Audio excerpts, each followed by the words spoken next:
Bonjour à tous, bonjour daholo tsika rehetra, fiadanan'ny tompo sy ny fahasoavany ho amintsika sy ny ankonantsika.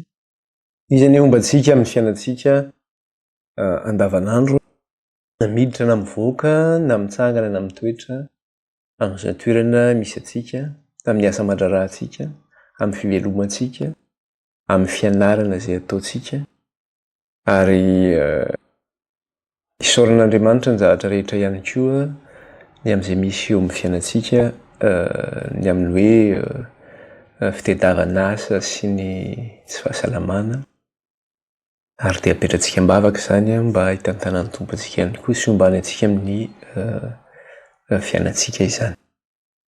Iroso indray tsika amin'ny fampianarana ary ka dia manasa antsika indray ary araka hivavaka amin'ny teny ity, dia araka hivavaka tsika. Jehovahandriamanitra iray io, mankalaza anao izay mideranao ary manome voninahitra anao. Eny mananitra avy ny anaranao izay iray hatramin'izao ka ho mandrakizay. Misaotra iray fa nomenao izao tombonandro izao izahay izao fotoana izao. Ahafahanay iara hianatra sy handinika ny teninao ito. Eny Jehovahandriamanitra iray, mangataka aminao izay. Aoka iray ny fanahinao no momba anay tsiraray avy hitantana anay ary hivimbina anay. Satria tsy amin'ny herina ny tanjaka fa amin'ny heriny fanahinao irery ihany no ahafahana mampita izao hafatra izao sy ahafahana mahafantatra izay tianao ambara. Koa dia mitenena iray eo fa voninkaino izay vahoakanao.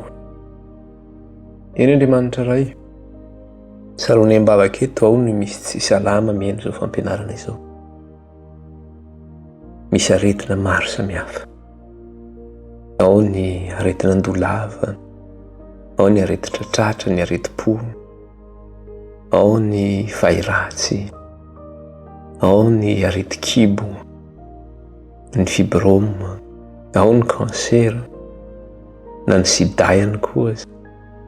Ao izay aretina maro samihafa tompo, na ny covid, na ny tazo mahery. Andriamanitra mety tsy voatanisanay eto avokoa ny aretina rehetra, kanefa fantatrao ny aretina mahazo ireto vahoakanao izay mihaino izao fampianarana izao. Mangataka aminao izay iray araka ny haben'ny fahasoavanao sy ny famindramponao. Aoka ny Kristy ilay dia kapoka taminao ilay manasitrana ny aretina rehetra no manasitrananao anay amin'ny aretina rehetra izay mahazo anay. Aoka ilay dia kapoka taminao no hikitika ny loharanon-ka aretina rehetra Jesosy. Anasitrananao ny refo rehetra dia ho sitrana izay Jesosy io raha ianao no manasitrana anay. Ka dia mamindrafo aminay tompo ka aoka ilay dia kapoka taminao ny anasitrana anay. Ihany koa Andriamanitra ireo izay tsy manana asa, sahirana amin'ny fivelomana. Ianao nefa dia miteny manao hoe ny zanako sy ny asan'ny tanako dia adidiko ihany. Ianao ihany koa dia manambara manao hoe ka tsao ny fanjakako sy ny fahamarinako dia hanampy anareo ny zavatra rehetra. Izany rehetra izany dia izao tontolo izao no mikatraka izany fatratra. Fa ny ray nareo dia mahalala izay mahasoa anareo. Ka raha ny zanako sy ny asan'ny tanako ianao no mitaraina amiko andro aman'alina moa tsy hainao any an-danitra any. Ianao iray eo ny fitaraina an'ireo vahoakanao izay mitalao aminao isan'andro, mitaraina aminao amin'ny fiainany, amin'ny fivelomany. Mety izy iray eo ame ny hanina anjara ho azy izy ireo isan'andro ny ianao, ame azy ny lambo tafiana isan'andro ny ianao, ame azy trany alofana isan'andro ny ianao. Mety izy iray io hitay azy ireo ny ianao amin'ny démarche izay ataony rehetra, ka hitay azy ireo na eo amin'ny asa, na eo amin'ny fandoavana hofatrano, na eo amin'ny fandoavana ekolazy sy ny sisa sy ny sisa. Io iray ny vahoakanao. Fa araka ny teninao izay nambaran'i Davida ny mpanao salama no manao hoe tsy mbola nahita hozy izy Davida olona izay nanao ny marina, izany hoe mandeha amin'ny fahatahorana fiainanao, ka nangataka ny amin'ny sakafo hohaniny satria ianao no manome izay anjara ho azy isan'andro. Eny Andriamanitra, vangio ny vahoakanao, io izy ka meo izay anjara sahaza ho azy. Eny Jehovahandriamanitra iray, manaritra ihany koa ny fifonanay izay eto anatrenao. mpanompo tsy mahasoa ihany izay ary tsy mahatoky eto anatrehanao. Ninona eloka vitanay teo anatrehanao na tsy fahamarinana vitanay dia angatahanay fifonana raha io sy famindrampo ary famelan-keloka.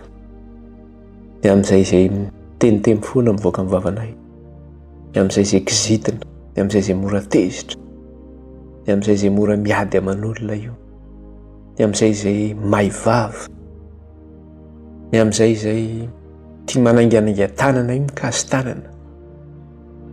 Eny Jesosy io sy izay toetra ratsinay rehetra dia apetraka impelan-tananao. Raisy Jesosy io ny fahalemenay, ny tsy fantanteranay rehetra. Eny manolo teny izahay mifony eto anatrehanao, mamindrafo aminay mamelany elokay. Dia mangataka aminao zay Kristy, dioy amin'ny ranao zay ho afa-pahotana, sasao amin'ny ranao zay ho afa-keloka. Dia hamariny zay ny amin'ny ranao Jesosy io, hamasiny zay ny amin'ny ranao, aoka ny le ranao ampiavana anay amin'ny raiziny an-danitra. Ta io zay raha miditra na mivoaka indray miteny ity, ary indrindra raha hianatra ny teninao zay dia sokafo ny fonay sy ny sainay mahatarana ny sitraponao. Dia mitenena raha io fa vonikeny reto vahoakanao, ary farany eo ny fankahalana izao fampianarana izao nataon'ny maro, satria ity fampianarana ity dia halan'ny Satana. Ary ny vahoakanao izay manaraka izao fampianarana izao ihany koa dia lasa fahavalo. Ka ireo zana-tsim-pika rehefa n'ilay ratsy rehetra hoentina manafika anay, na ody ratsy io, na zavatra maro samihafa io, na fankahalana io, na fanaratsiana io, dia aoka Jesosy io ilay voninao noho ny amin'ny rano sy amin'ny fofonainao ny izany tsy manan-kery sy manam-pahefana aminay.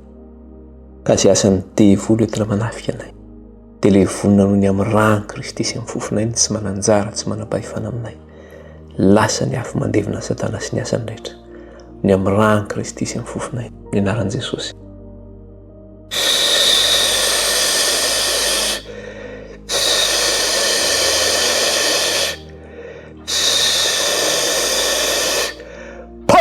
Rafy Satana sy ny asany rehetra noho ny amin'ny rano zanak'ondry sy amin'ny fofonainy, tsy manan-kery, tsy manam-pahefana aminay na te-kery aza. Fa aoka raha eo ny fanahin'ny voninahitra ao, ny toetra ao anatinay, anjaka ao anatinay, ka tsy hananan'ilay ratsy fahefana izay na te-kery aza. Aoka Jesosy ianao ny velona ao anatinay, ianao mifandresena ao anay amin'izay masana ny fiainanay rehetra. Dia mitenena raha efa vonikeny izay mpanomponao, ny anaran'i Kristy. Halleluia, halleluia, amen. Zay indray zany no vavaka izay nataontsika, isaorana ny tompo lehibe afaka niara-ny vavaka, ary ny tenin'ny tompo manambara manao ny fivavaky ny marina no mahery indrindra. Iroso aritsika, inona no resahantsika farany? Zavatra nyresahantsika zany verena kely fotsiny le vaky teny, manomboka amin'ny vakiko amin'ny andinin'ny faharoa hatramin'ny fahefatra. Apokalipsy toko fa 5:10, andinin'ny faharoa hatramin'ny fahefatra. Ary nahita fa indro toa ranomasina fitaratra niaro afo ary izay naharesy ka afaka tamin'ny biby sy ny sariny ary nisan'ny anarany, dia nitsangana teo amoron'ny ranomasina fitaratra ny tanany lokangan'Andriamanitra, ary mihira ny firan'ny Mosesy mpanompon'Andriamanitra sy ny firan'ny zanak'ondry izy manao hoe: lehibe sy mahatalanjona ny asanao Tompo Andriamanitra tsy toa, maintsy sy marina ny lalanao ry mpanjaka mandrakizay. Iza no tsy atahotra ary iza no tsy ankalaza ny anaranao Tompo, fa ianao ihany no masina ary ny firenena rehetra ho avy ankohika ao anatrehanao, fa efa niariary ny fitsarana marina nataonao. Dia io ny zavatra nyresahantsika tamin'ny farany zany mikasika ilay reto vahoakan'Andriamanitra reto. Dia tsy iza moa zay reto vahoakan'Andriamanitra izay mitsangana eo amin'ny ranomasina fitaratra reto zany, fa reo le 4,400 alina sy ray hetsy voalaza ry amin'ny toko 412 andininy voaroa sy ny faharoa ary zany. Ka izy ireo rehefa tonga teo amin'ilay ranomasina fitaratra dia inona zavatra nisy? Nihira izy ireo ilay firan'ny Mosesy sy ny firan'ny zanak'ondry. Dia inona moa ilay firan'ny Mosesy sy ny firan'ny sy ny firan'ny zanak'ondry? dia le fankalazana an'Andriamanitra ny amin'ny asa lehibe izay nataony ho an'ny zanak'Andriamanitra. Zany hoe ny famonjena izay nataon'Andriamanitra ho azy ireo, ny fanavotana izay nataony azy ireo. Satria rehefa navotan'Andriamanitra ny zanak'Israely teo ambanin'ny fanangejany Egiptianina, ka rehefa afaka tao Egipta izy ireo rehefa dia nanenjika azy indray ny Egiptianina. Kanjo ireo Egiptianina izay nanenjika ny zanak'Israely ireo no saronan'Andriamanitra tao anatin'ny ranomasina mena, maty avokoa. Dia rehefa maty ny fahavalon'Israely dia nankalaza n'Andriamanitra izy izay hoe firan'ny Mosesy izany, nanome voninahitra azy hoe araka ilay voalaza teo manao hoe lehibe sy mahatalanjona ny asanao Tompo Andriamanitra tsy toa, mahitsy sy marina ny lalanao ry mpanjaka mandrakizay, izany tsy atahotra ary izany tsy ankalaza ny anaranao Tompo, fa ianao ihany no masina ary ny firenena rehetra ho avy ankohaka anatrehanao, fa efa nahariary ny fitsarana marina nataonao. Dia reto vahoaka an'Andriamanitra ihany koa izany izay tonga amin'ny ranomasina fitaratra dia nihira firan'ny Mosesy io sy firan'ny zanak'ondry io, satria nahoana? Navotana ihany koa izy teo ireo avy tamin'ny fokom-pirenena sy samy hafa fiteny, avy tamin'ny firenena rehetra.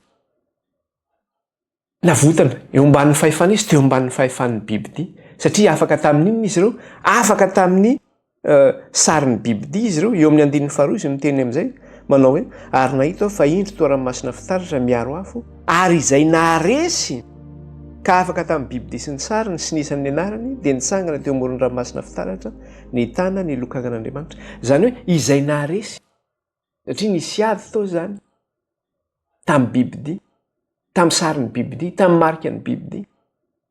Satria bibidia dia zao manery ny olona zany handray ny marika io. Io zany le inona moa le marika amin'ny bibidia fa ny anarantsika teto le hoe marika eo amin'ny andrina sy eo amin'ny tanany. Eo amin'ny andrina dia hoe eo no misy ny saina no manaiky ny fotom-pampianaran'ny bibidia. Ny tanana no manao action, ny tanana no miasa mampiasa an'izay zavatra zay. Dia ny olona zany miankohoka eo alohan'ny sarin'ny bibidia sy mandray ny marika amin'ny bibidia mifiainana isan'andro. Na dia olona tsy me rendre compte an'izay dia efa manaiky an'izay, satria zavatra imposé ny eo anatrehan'ny sosiete zany zay zavatra zay. Fa reto dia naresy an'izay reto vahoaka an'Andriamanitra reto, nihira an'izay firana zay nankalaza. Halleloia, fankalazan'Andriamanitra. Dia io moa hitantsika zany io firana io, firana makotrokotroka io, sady eo le hoe tsisy mahay mihirana zany firana zany raha tsy re 4,4 alina sy 1 hetsy ozy izy. Dia ireo no mahay mihirana zany satria ireo no mpandresy, ny vahoaka mpandresy tamin'ny ady izay natrehany.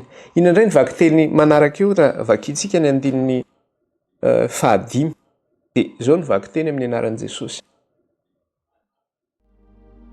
Ary rehefa afaka izany dia nahita fa indro novoahana ny tempoly dia ny tabernakelyn'ny vavolombelona any an-danitra. Rehefa afaka hozy izy zany rehefa avy nankalaza an'Andriamanitra zany reto vahoaka an'Andriamanitra reto. Izao inona ny zavatra nisy? Novoahana ny tempoly dia ny tabernakelyn'ny vavolombelona tany an-danitra hozy izy. Novahana zany ny tempoly tany an-danitra rehefa afaka zany.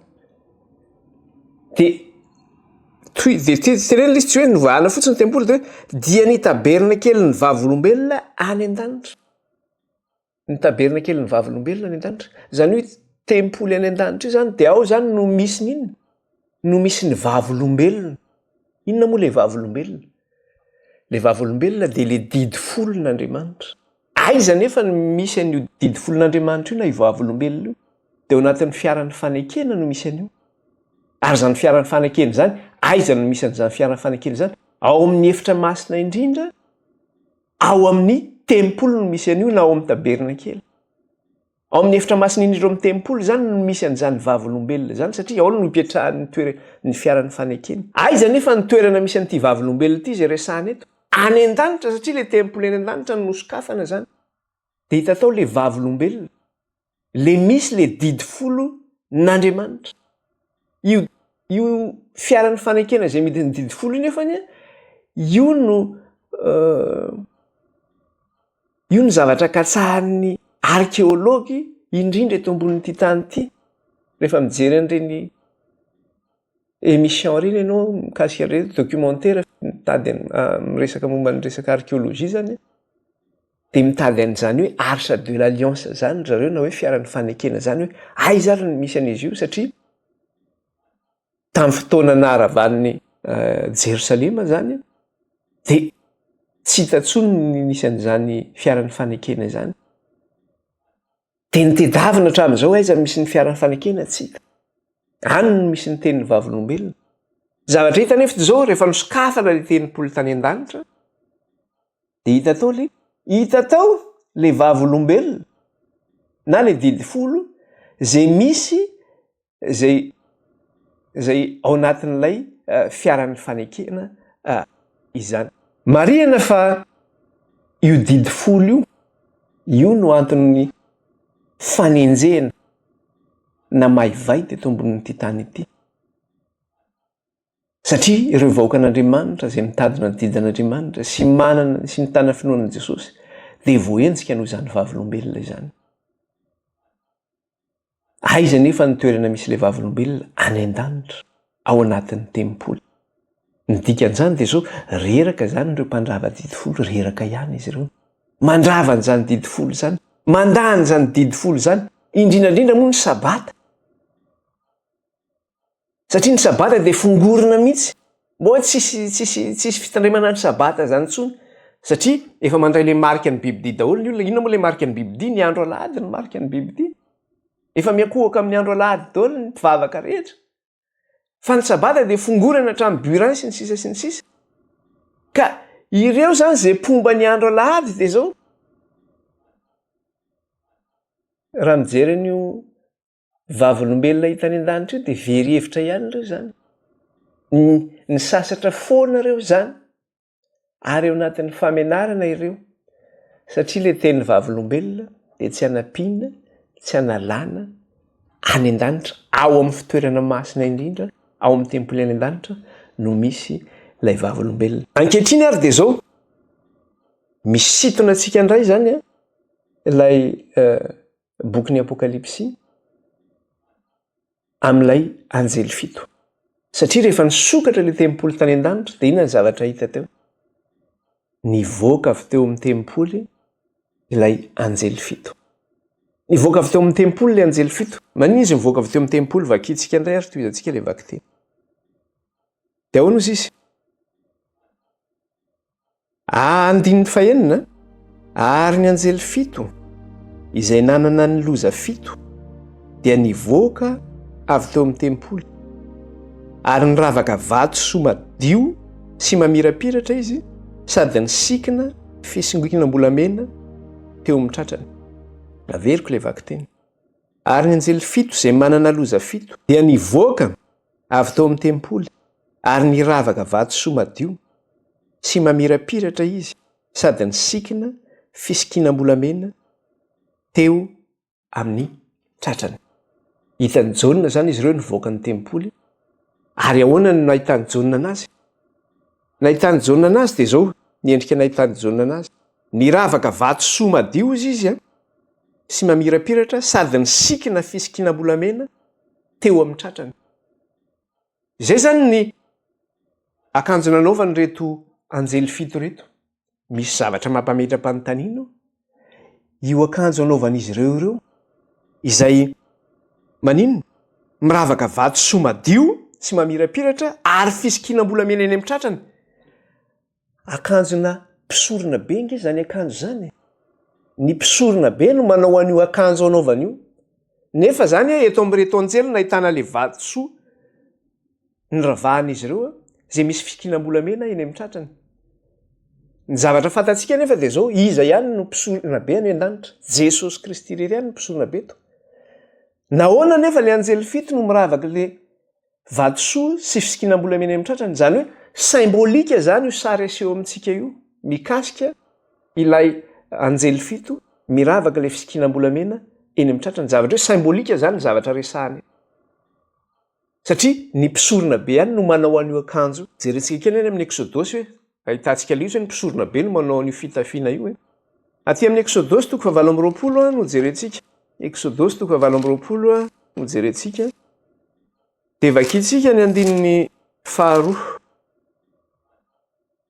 Exodosy 20 dia vakitsika ny 9 ireo tsika eo amin'io 20 io dia zao ny teneniny 9 amin'ny mampisorona be any Arona zany dia zao ny fitafiany Arona ampidividitsika amin'ny fitafiny reto anjely fito reto. Dia zao ny tenenin'Andriamanitra tamin'ny Mosesy 9 ary manaova fitafiana masina ho any Arona rahalahinao ho voninahitra sy ho fahatsara-tarehy 5:10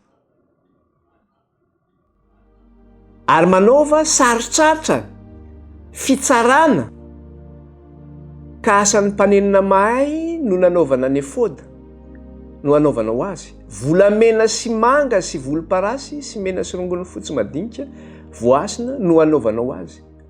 Volamena sy manga sy volomparasy sy mena rongony fotsy madinika voasina no anaovana ho azy.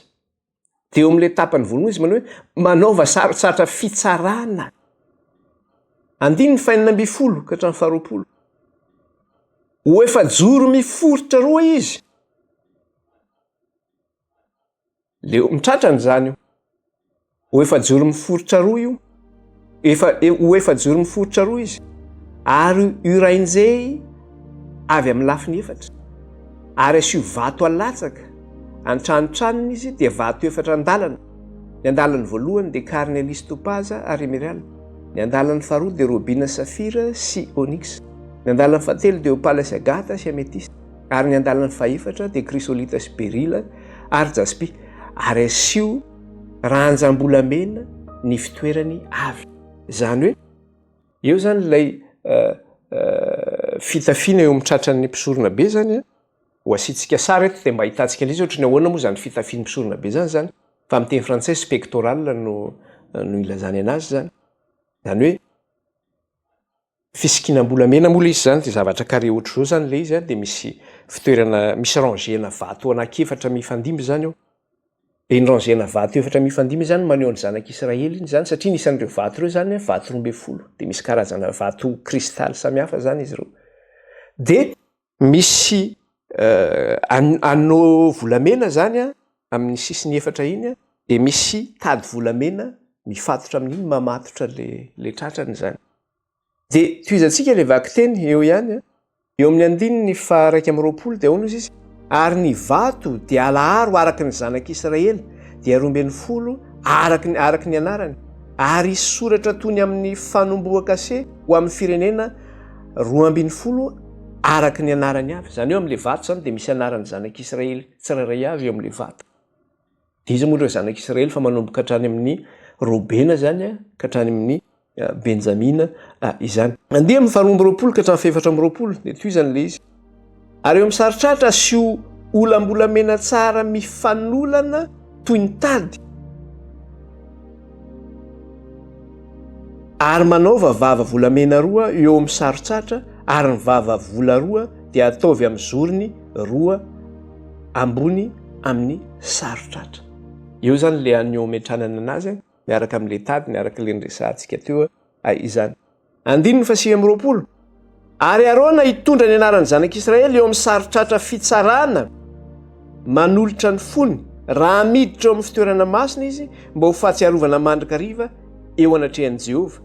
Ary ataovy eo amin'ny sarotratra ny fitsarana ny Orima sy Tomima ary hanolotra ny fony Arona ary hanolotra ny fony Arona izany raha miditra eo anatrehan'i Jehova izy ka dia hoentiny Arona manolotra ny fony mandrakariva eo anatrehan'i Jehova ny fitsarana ny zanak'Israely. Zany hoe in'ilay sarotratra volamena iny zany le pectoral zany le misy le vatosoa maneho ny zanak'Israely. Dia rehefa mitsofoka ao amin'ny fitoerana masina indrindra zany Arona dia mitondra ny fitsarana ny zanak'Israely eo anatrehan'Andriamanitra satria fitsarana ho an'ny zanak'Israely zany nitondrany Arona iny eo anatrehan'Andriamanitra. Dia io fitafiana io nefany raha nanomboka ny bokin'ny Apokalipsy tsika dia tadidio tsara fa i Kristy ao amin'ny tempoly manao an'io fitafiana io ihany koa amin'ny mampisorona be anazy. Raha iverenantsika le izy amin'ilay Apokalipsy toko voalohany 9:12 sy 13. Apokalipsy toko voalohany 14 sy 13. Zany hoe Kristy any amin'ny voninahiny io Kristy any an-danitra io resahana io. Manao an'io fiarovan-tsatra volamena io zany zay misy le fitsarana ny zanak'Israely na antsoina hoe le pectoral moa izany. Vakitsika ny 14 sy ny 17. Dia zao ny fahitana nomenan'i Jaona. Dia nitodika aho izaho, ilay feo ny teny tamiko, koa rehefa nitodika aho dia nahita fanaovan-jiro volamena fito. Ary teo afovoan'ny fanaovan-jiro dia nisy anankiray tahaka ny zanak'olona, ny akanjo lava hatrany tongony sady ny sikina fisikinam-bolamena teo amin'ny tratrany. Ny sikina sy fisikinam-bolamena teo amin'ny tratrany. Eo zany ny sarina ahitanan'i Kristy. Izy eo amin'ny tempolo misy sikina fisikinam-bolamena eny amin'ny tratrany tahaka ny nahitana zany an'ireto anjely fito reto. Dia aveliko tsara ilay izy amafisiko. Kristy zany no mpisorona be any an-danitra. Izy no manao fisoronana ho antsika. Ny sary izay aseho antsika eto anefa dia zao hoe ireto anjely fito nivoaka avy eo amin'ny tempoly dia ny sikina fisikinam-bolamena teo amin'ny tratrany. Dia hoe nahoana izy reto ny sikina fisikinam-bolamena eo amin'ny tratrany? Nefa Kristy no mpisorona be any an-danitra. Fa symbolika zany io sary aseho eto io mikasika ilay anjely fito. Misy antony zany io. Inona ny anton'izay zavatra zay? Misy fanamariana kely tiako atao kely hoe mikasika ilay resaka hoe fisikinam-bolamena eo amin'ny tratra. Io fisikinam-bolamena eo amin'ny tratra io ny rehefa manao an'io zany ny mpisorona be. Tsy hoe manao an'io izy isan'andro eo amin'ny tempoly. Fa amin'ny fotoana anankiray ihany no anaovan'ny mpisorona be an'io akanjo io. Dia amin'ile fotoanan'ny andro fanaovam-panavotana. Na antsoina amin'ny teny frantsay hoe grand pardon na hoe kipour. Zany hoe rehefa hitsara ny zanak'Israely Andriamanitra zany.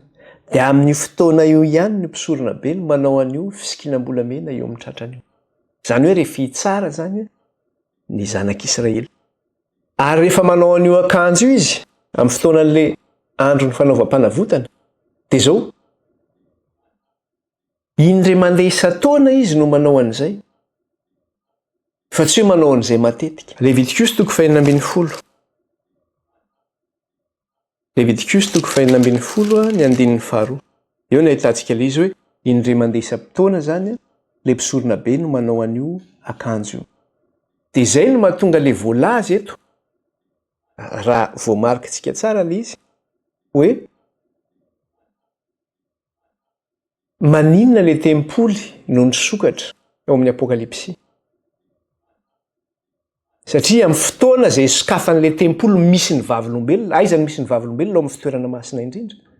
Maninona le tempoly misy ny vavolombelona no misokatra eo amin'ny bokin'ny Apokalipsy. Dia satria mifandray amin'ilay akanjo anaovany zany izay fisokafan'ilay vavolombelona zay, satria amin'izay fotoana izay ihany ny mpisorona be no manina no afaka mitsofoka ao amin'ny efitra masina indrindra.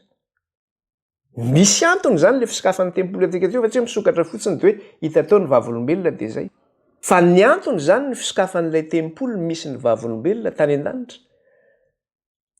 Ny antony mahatonga hoe en même temps nanao an'ilay akanjo fisikinam-bolamena reto anjely fito reto. Dia satria nisokatra ilay tempoly misy ny vavolombelona.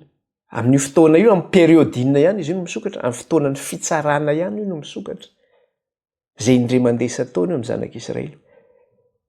Dia amin'izay fotoana izay ny mpisorona be no mitsofoka ao amin'ny efitra masina indrindra manao fitsarana ho an'ny zanak'Israely eo anatren'Andriamanitra miaraka amin'io fisikinam-bolamena io zany.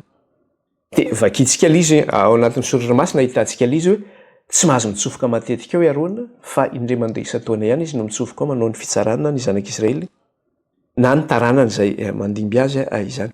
2 amin'ny Levitikos toko 4:12. Dia hoy Jehovah tamin'i Mosesy: lazao amin'ny aroana rahalahinao mba tsy hiditra manjaka riva eo amin'ny fitoerana masina izy dia ao amin'ny efitra lamba eo anoloan'ny rakotra fanaovam-panavotana izay eo ambonin'ny fiara mba tsy hahafaty azy fa iseho amin'ny rahona eo ambonin'ny rakotra fanaovam-panavotana. Aiza moa no misy an'ilay rakotra fanaovam-panavotana? Io ny saron'ilay fiaran'ny fanekena io ao amin'ny efitra masina indrindra no misy anao ka ny raharaana zany arony eto hoe hoy Jehova tamin'ny Mosesy manao hoe lazao aminarona rahalana mba tsiditra mahandraka arivo amin'ny fitoerana masina izy eo anatin'ny efitra lamby alohan'ny rakotra fanaovam-panavotana izay eo ambonin'ny fiara mba tsy hahafaty azy zany hoe mahafaty anao tsy azonao no miditra matetika ao fa voafetra ny fotoana idirany eo dia aty amin'ny Hebreo izy no mitendry ny tenan'izay vakitsika aty amin'ny Hebreo toko fasivy ahoana ozy izy aty amin'ny Hebreo toko fasivy raha vakitsika kely Hebreo toko fasivy dia tsy maninona mihitsy fa vakitsika manomboka aty amin'ny andininy faharoa sy ny fahadimy tsy maninona Hebreo toko fasivy andininy faharoa sy ny fahadimy aloha jerentsika zany dia ozy izy fa nisy taberna kely voavoatra ny efitra voalohany ilay atao hoe ny fitoerana masina izay nisy ny fanaovan-jiro sy ny latabatra ary mofo aseho ary eo anatin'ny efitra lamba faharoa no misy ny taberna kely izay atao hoe ny fitoerana masina indrindra ary nisy lovovolamena fandoroana didika azo manitra sy ny fiarany fanekena izay voapetaka takela-bolamena avokoa ary tao anatin'io nisy ny vilany volamena izay ny toerany mana sy ny tehina arona izay ny tsimoka ary ny vato fisaky ny fanekena ina moa le vato fisaky ny fanekena fa io le vavolombelona zany dia andininy fahadimy ary teo ambonin'io koa ny kerobima nisy ny voninahitra izay nanaloka ny rakotra fanaovam-panavotana tsy azona ilazaina tsiraray ireo ankehitriny andininy fahenina ary rehefa voavoatra toy izany ireo zavatra ireo dia miditra mandraka riva eo amin'ny taberna kely voalohany ny mpisorona anefa ny fanompoam-pivavahana ny mpisorona zany miditra eo amin'le efitra voalohany manao fanompoam-pivavahana eo amin'le fitoerana masina voalohany fa ao amin'le fitoerana masina faharoa izay antsoina hoe efitra masina indrindra dia mpisorona tsy afaka mitsofoka ao fa ny mpisorona be ihany no afaka mitsofoka ao eo amin'ny andininy fafito izy milaza an'izay manao hoe fa ny faharoa kosa no idiran'ny mpisorona be irery ihany indray mandeha isa-taona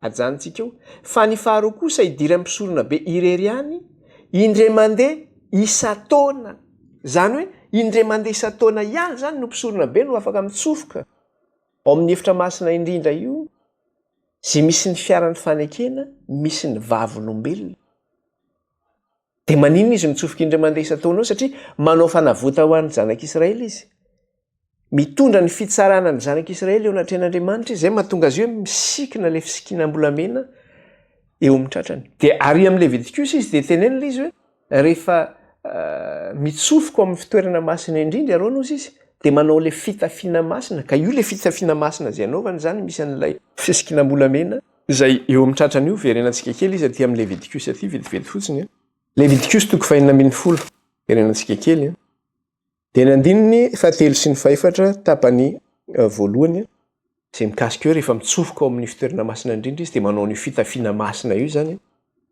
miseho anatrehan'Andriamanitra izay misy le fisikinam-bolamena izany andininy fahatelo sy ny fahefatra tapany voalohany ary izao no entiny Arona raha miditra amin'ny fitoerana masina izy vatsombola izay atao fanatitra noho ny ota sy ondrilahy izay atao fanatitra dorana akanjo lava masina rongony fotsy no iakanjony ary kalsona rongony fotsy no ataony manolokoditra ary fehikibo rongony fotsy no feheziny ary amamy rongony fotsy no isaronany fitafiana masina ireo ka andro amin'ny rano izy voiakanjo azy manao fitafiana masina zany Arona manao an'io dia tadidio fa ny zavatra hitantsika koa teo dia zao manao rongony fotsy koa ilay ny zanak'ondry rehefa manao an'io akanjo ny mpisorona be io dia jereo koa fa zay ny zavatra hitantsika amin'ilay akanjo anaovan'ilay anjely fito zany izay nivoaka avy tao amin'ny tempoly ka inona ary zany ny sary miverina zany tsika amlesina hoe inona ary zany ny sary asehon'reto anjely fito reto mitondra ny fitafian'ny mpisorona be io satria averiko tsara ilay izy io fitafiana io dia anaovana amin'ny fotoana manotokana rery ihany dia amin'ny fotoana ny fitsarana ny zanak'Israely eo anatrehan'Andriamanitra ny zavatra misy eto nefa dia zao fantatsika fa symbolika ilay izy satria Kristy mpisorona be antsika ny an-danitra. Fa ny sary asehony reto anjely fito reto manao an'io akanjo mpisorona be dia zao. Rehefa manao an'io akanjo io Kristy dia manao inona izy? Manao fanaovam-panavotana izy ho an'ny vahoakan'Andriamanitra any an-danitra. Rehefa manao an'io akanjo io Iarona tetỳ tany manao fanavotana ho an'ny zanak'Israely. Reto anjely fito reto manao an'io akanjo io zany manao inona zany izy? Satria fitsarana zany no atao. Mitondra ny fitsarana ny zanak'Israely natrehan'Andriamanitra izy. Fa rehefa reto anjely fito reto manao an'io akanjo io dia tsy ny zanak'Israely zany no tsarainy eto. Fa mitondra fitsarana izy ho an'ny mponina ambonin'ny tany. Zany hoe fitsarana ho an'ny mponina ambonin'ny tany zany no ataon'ny reto anjely fito reto nivoaka avy tao amin'ny tempoly nisy ny vavolombelona. Dia inona nefa ny zavatra nisy eny an-tanany? Misy ny loza fito eny aminy. Misy ny loza fito eny aminy. Ary eo amin'ny andininy fafito izy dia inona ny zavatra teneniny eo? Raha vakintsika eo amin'ny Apokalipsy 7:10 ny andininy fafito. Rehefa nivoaka avy teo amin'ny tempoly izy dia ahoana izy? Ary ny anankiray tamin'ny zava-mananaina efatra nanome ny anjely fito lovia volamena fito feno ny fahatezeran'Andriamanitra izay velona mandrakizay. Izy nivoaka avy tao amin'ny tempoly zany miakanjo n'le fikisikinam-bolamena eny amin'ny tratrany iny. Dia zao nisy anankiray tamin'ireo zava-mananaina efatra eo anolohan'ny seza fiandrian'Andriamanitra nanome azy n'inona? Nanome azy ny lovia fito. Inona moa le lovia fito? Fa le kapoaka fito io, le misy ny fahatezeran'Andriamanitra. Zany hoe le misy le loza fito zany io. Nomena azy ireo zany le kapoaka fito, misy le fahatezeran'Andriamanitra. Vokatra an'izay rehefa nomena azy le kapoaka fito, na le lovia fito misy le fahatezeran'Andriamanitra. Dia inona ny zavatra nisy? Feno setroka ny tempoly. Feno setroka ny tempoly. Andininy fahavalo izy miteny an'izay, vakintsika ny andininy fahavalo. Ary ny tempoly dia feno setroka avy tamin'ny voninahitr'Andriamanitra sy ny heriny, ka tsy nisy nahazo niditra teo amin'ny tempoly mandra-pahatanteraka ny loza fito nentin'ny anjely fito. Rehefa nomena ny anjely fito zany, ilay kapoaka fito na le lovia fito misy le fahatezeran'Andriamanitra izay ampisotroana ny mponina ambonin'ny tany, hitsarana ny mponina ambonin'ny tany. Dia zao feno setroka ny tempoly ary tsy azo nidirana ny tempoly satria feno setroka. Inona le setroka? Le voninahitr'Andriamanitra ao amin'ny tempoly. Dia zao tsy azo idirana izy ny tempoly mandra-pahatanteraka ny loza fito nentin'ny anjely fito. Mandra-pahatanteraka ny loza fito izay nentin'ny anjely fito. Ka eto zany, inona indray ary ty sary hitantsika eto ity? Mikasika le hoe tsy afaka nidirana teo amin'ny tempoly. Rehefa nomena n'le anjely fito, le lovia fito misy n'ilay fahatezeran'Andriamanitra. Dia io zany mampatsiaro antsika ihany koa ilay fomba izay atao na ny rituel izay misy amin'ny andron'ilay fanaovam-panavotana, amin'ilay fetin'ilay fanaovam-panavotana teo amin'ny zanak'Israely indray mandeha isan-taona. Zany hoe rehefa manao fanavotana ho an'ny zanak'Israely zany ny mpisorona be, dia inona zavatra nisy tany amin'ny testamenta taloha? Tsy azo nidirana ihany koa ny tempoly. Tsy misy mahazo miditra ao amin'ny tempoly. Io koa zany ny zavatra mihitsy verenantsika amin'ny Levitikos 5:12. Levitikos 5:12 ny andininy 7:10. Zao ny vaky ny teny amin'ny anaran'i Jesosy. Ary aza vela hisy olona ao amin'ny tranon'ilay fionana raha miditra anao fanavotanao ao amin'ny fitoerana masina Iarona mandra-pivoakany, avy manao ny fanavotana ho an'ny tenany sy ho an'ny ankonany ho ary ny fiangonana dia ny Israely rehetra. Ary aza vela hisy olona ao amin'ny tranon'ilay fionana raha miditra ao hanao fanavotana eo amin'ny fitoerana masina Iarona mandra-pivoakany, avy manao fanavotana ho an'ny tenany sy ny ankonany ary ho an'ny fiangonana dia ny Israely rehetra. Zany hoe rehefa manao fanavotana ho an'ny fiangonana zany Iarona, tsy misy mahazo miditra ao amin'ny fitoerana masina, tsy azo idirana ao.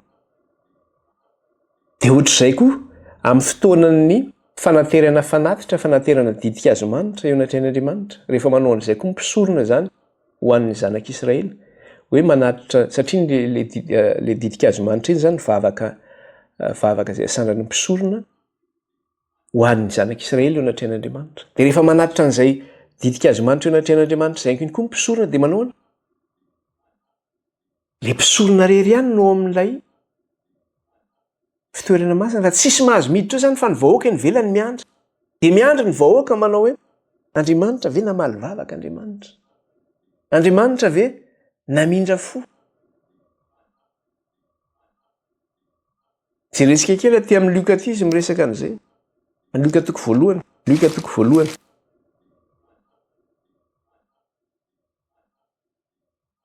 Mikasika ny Zakaria rainy Jaona mpanao batisa izy ity, izay mpisorona mantsy izy ity zany. Vakitsika kely Luka toko voalohany 1:5. Tamin'ny andron'ny Hérode mpanjakan'ny Jodia nisy mpisorona anankiray atao hoe Zakaria, isan'ny antokon'ny Abia. Dia toizantsika eo amin'ny 1:9. Ary noho nanao raharaham-pisoronana teo anatrehan'Andriamanitra Zakaria, araka ny fifandimbiasan'ny antokony, araka ny fanao amin'ny fisoronana, dia anjarany araka ny filokana ny hiditra amin'ny tempolon'ny Tompo ka andoro didika azo manitra. Ary ny vahoaka rehetra hitoetra teo ivelany ny vavaka amin'ny ora fandoroana didika azo manitra, miandry ny olona zany any ivelany. Dia teo moa le nisehoan'Andriamanitra tamin'ny Zakaria dia somary elaela ihany izy tao anatiny tao zany. Dia nitaitaina ny olona hoe fa ahoana ary Zakaria tsy mivoaka? Natahotra zany ny olona hoe ahoana? Satria nitaitaina ange ny olona rehefa miandry namaly vavaka ve Andriamanitra sa tsy namaly vavaka? Dia jereo fa 120 izy miteny an'izay. Ary ny olona dia niandry an'i Zakaria ka gaga no izy naharitra ela tao amin'ny tempoly. Satria nahoana? Tsy misy mahazo miditra ao amin'ny tempoly. Ny olona zany miandry aty ivelany manao hoe namaly vavaka ve Andriamanitra? Namindra fo ve Andriamanitra? Namela heloka ve Andriamanitra? Dia inona koa ny zavatra hitantsika eo amin'ilay voalaza amin'ny Apokalipsy? Hoe rehefa nomena ny ray tamin'ireo zava-manan'ana efatra an'ireto anjely 7 izy ilay lovia volamena 7. Izao feno setroka hozy izy ny tempoly. Zany hoe misy le voninahitr'Andriamanitra zany sy ny heriny ka tsy azo nidirana le tempoly. Io sary hitantsika io ilay hoe feno setroka ny tempoly dia efa nisy ihany koa izy io teo amin'ny tantaran'ny Israely tamin'ny andron'ny Mosesy sy tamin'ny andron'ny Salomona. Dia inona tamin'ny andron'ny Mosesy tamin'ny andron'ny Salomona ny sy ny fotoana io? Tamin'ny fotoana izay nahavitana ny fanamboarana ny tabernakely tany anefitra sy ny tempoly tamin'ny andron'ny Salomona. Zany hoe rehefa vita zany le tabernakely, satria nasian'Andriamanitra anao tabernakely Mosesy sy ny zanak'Israely. Dia rehefa avy eo koa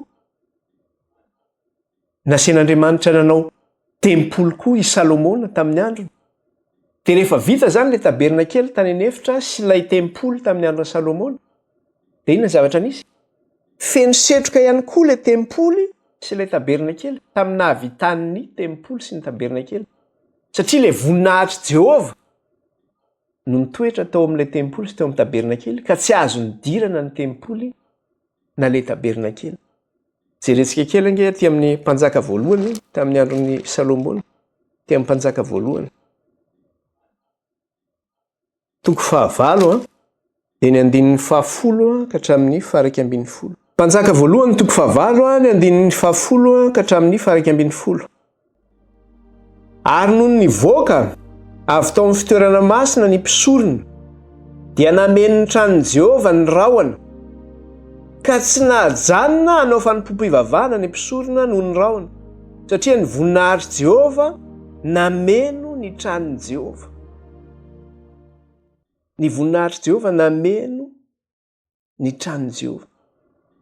Zany hoe vao vita zany le tempoly dia iny nanao fisorona nataony mpisorona. Dia nameno ny tranon'i Jehova ny rahona hozy izy, ka tsy nahady zany nanao fanompoam-pivavahana ny mpisorona noho ny rahona satria ny voninahitry Jehova nameno ny tranon'i Jehova. Dia raha mijery koa tsika tamin'ny andron'i Mosesy, Exodosy 7. Exodosy 7 ho jerentsika kely. Jerentsika koa izay. Exodosy 7. Dia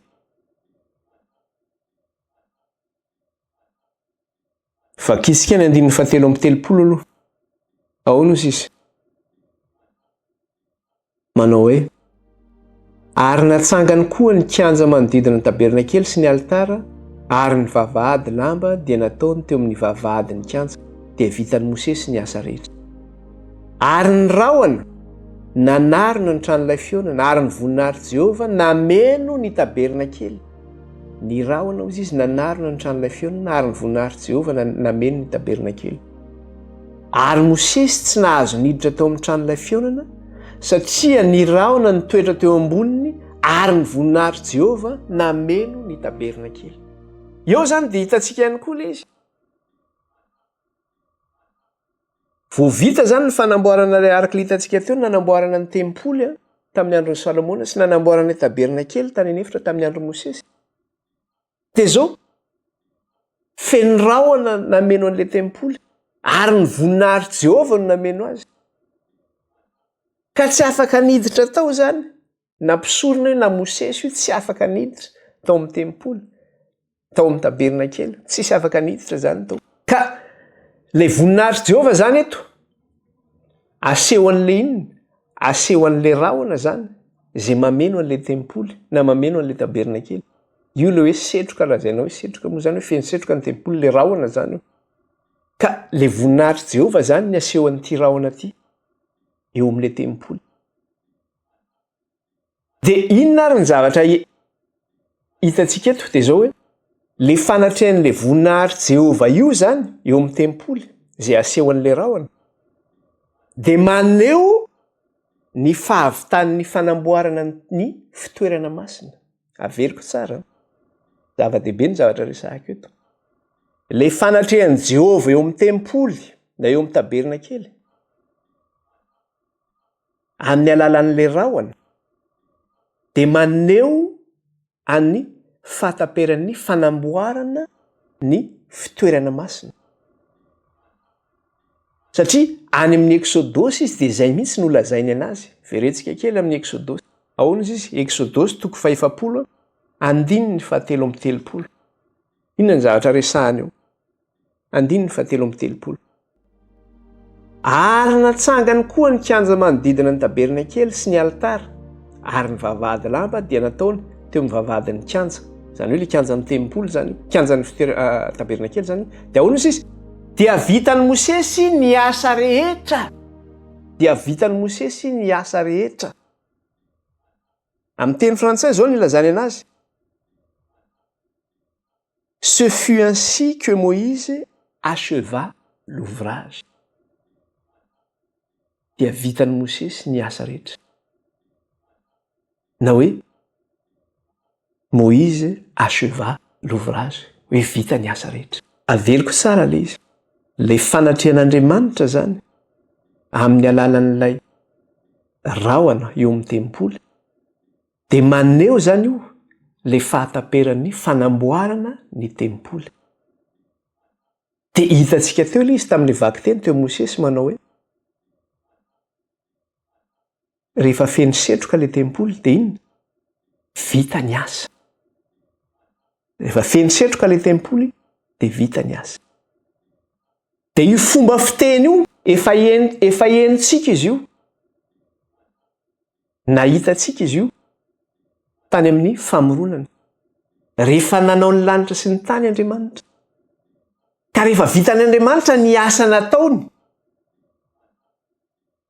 dia inona ny zavatra nambara any amin'ny Genesis 2:2. Dia zao ny vaky ny teny amin'ny anaran'i Jesosy.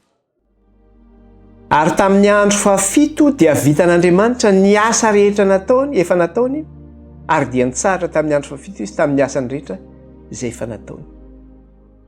Vakiko koa izy amin'ny teny frantsay. Dieu acheva au 7e jour son œuvre qu'il avait faite. Il se reposa au 7e jour de toute son œuvre qu'il avait faite. Mitovy amin'ilay zavatra nyresahany tary amin'ny fanamboarana ny tempoly. Ahoana izy? Moïse acheva l'ouvrage. Dia eto nefa ny zavatra teneny, Dieu acheva au 7e jour son œuvre. Eto zany izy miteny, manao hoe, tary izy miteny hoe, vitan'ny Mosesy ny asa zay nataony hozy izy. Dia eto miteny koa le teny eto amin'ny fanamboarana ny lanitra sy ny tany manao hoe, ary tamin'ny andro fafito dia vitan'Andriamanitra ny asa efa nataony.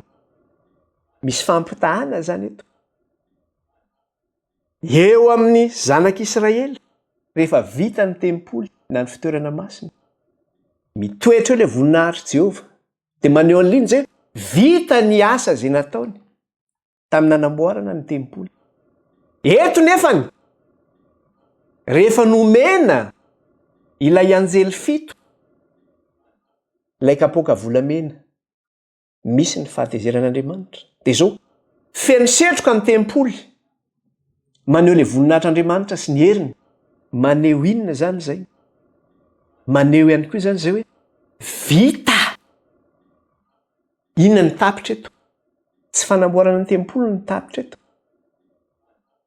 fa fitsarana ny mponina ambonin'ny tany no resahana eto. Ny dikan'izany dia zao, vita ny fitsarana n'izao tontolo izao.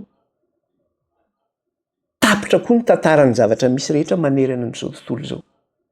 Satria izy no nanao ny lanitra sy ny tany, Jehovah no nanao ny lanitra sy ny tany. Izy no alpha sy omega.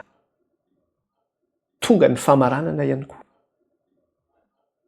Tapitra zany ny amin'ny zavaboarin'Andriamanitra, ka ny fahataperan'ny fanamboarana ny tempoly na ny fitoerana masina zany, dia iainana ohatra ny hoe fahataperan'ny zavaboarin'Andriamanitra, ny zavaboarin'Andriamanitra zay nataony. Mifandray amin'izay zany le izy. Averiko tsara. Ny fahataperan'ny fanamboarana ny fitoerana masina zany, dia iainana na ampitoviana amin'ny fahataperan'ny zavaboary zay nataon'Andriamanitra. Vita! Tapitra zany zao rehetra zao, vita ihany koa. Zay mahatonga hoe feno setroka. Le tempoly tsisy afaka miditra intsony. Dia hitantsika tsara le izy satria le événement anankiroa zany, na le teo amin'ny fanamboarana ny fitoerana masina, na eto amin'ilay hoe tonga ny fitsarana amin'izao tontolo izao, dia hitantsika eo fa le voninahitr'Andriamanitra no mitoetra eo. Verenantsika kely le izy. Toko 5:10 Apokalipsy. Apokalipsy toko 5:10 ny andinin'ny 9. Apokalipsy toko 5:10 ny andinin'ny 9. Ary ny tempoly dia feno setroka avy tamin'ny voninahitr'Andriamanitra sy ny heriny, ka tsy nisy nahazo niditra teo amin'ny tempoly mandra-pahatateraky ny loza 7 nentin'ny anjely 7. Feno setroka hozy izy. Zay mahatonga ilay izy hoe nampitoviana amin'ny fahataperan'ny fanamboarana ny fitoerana masina, ny fahataperan'ny zavaboary zay nataon'Andriamanitra. Vita! Izy no alpha sy omega. Ka ny zavatra resahana zany eto amin'ny apokalipsy eto, dia maneho, averiko tsara, ny zavatra resahana eto amin'ny apokalipsy eto dia maneho ny fahataperan'ny ny asa ny amin'ny zavaboary zay nataon'Andriamanitra. Hoe tapitra zany ny zavaboary zay nataon'Andriamanitra. Vita! Tapitra, tsisy ninona intsony. Izy no alpha sy omega. Ka tsy afaka miditra ao amin'ny tempoly intsony eto, mandra-pahatateraky ny loza. Satria tonga ary le loza zany hiraraka amin'ny tany, ka loza zay tonga amin'ny tany io dia inona ny zavatra mitranga? Fahampitena sy faharavana ange ny zavatra hoentin'io kapoaka 7 sy loza 7 io. Fandringana tanteraka eto mponina ambonin'ny tany io. Mbola tsisy loza tahaka an'izany. Ororo tany mahery vaika ary izy doza mahery vaika. Mbola tsisy ohatran'izany. Ny masoandro mandoro. Ny ranomasina miakatra. Simba daholo ny zavatra eto ambonin'ity tany ity. Ny mponina ambonin'ny tany ho main'ny masoandro.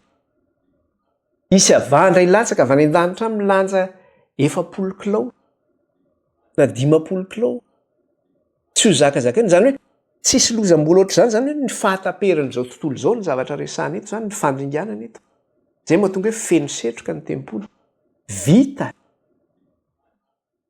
ny fahataperan'ny zavaboary zay nataon'Andriamanitra zany vita efa voatendry zany hoe misy arete mivoaka zany hoe voatendry ny famaranana an'izay rehetra izay hoe mifarana ny zavatra rehetra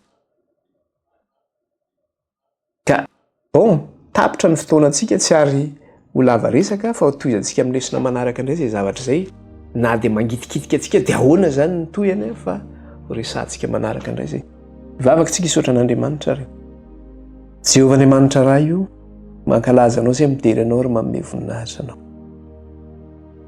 misaotra fa noho ny fahasoavanao ray no nafahanay niara-nianatra sy nandinika ny teninao teto soraty eo am-pony iray io ny teninao ary ataovy eo an-tsainay mana-masinanay ny amin'ny teninao ny teninao ny fahamarinana ary na dia io zany fandrinay tompo ahen'ny toyany zany indray dia mbola ifampitoana izay amin'ny fotoana manaraka mba hahafahanay ahinonay ny toyany dia misaotra ray izay nomenao tamin'ny tean'ity ary isaorana ianao nyko izay mbola omenao anay amin'ny ho avy ny anaran'i Jesosy dia raina mandrakizay ny anaranao raha io dia ray ny anaranao Kristy dia anaran'i Jesosy nandratanay izany vavaka izany indray teto natrehanao aleloia misaotra Jehovah tompony maro amen dia manao valonantsika rehetra amin'ny anaran'i Jesosy Kristy tompony tenako baibai daholo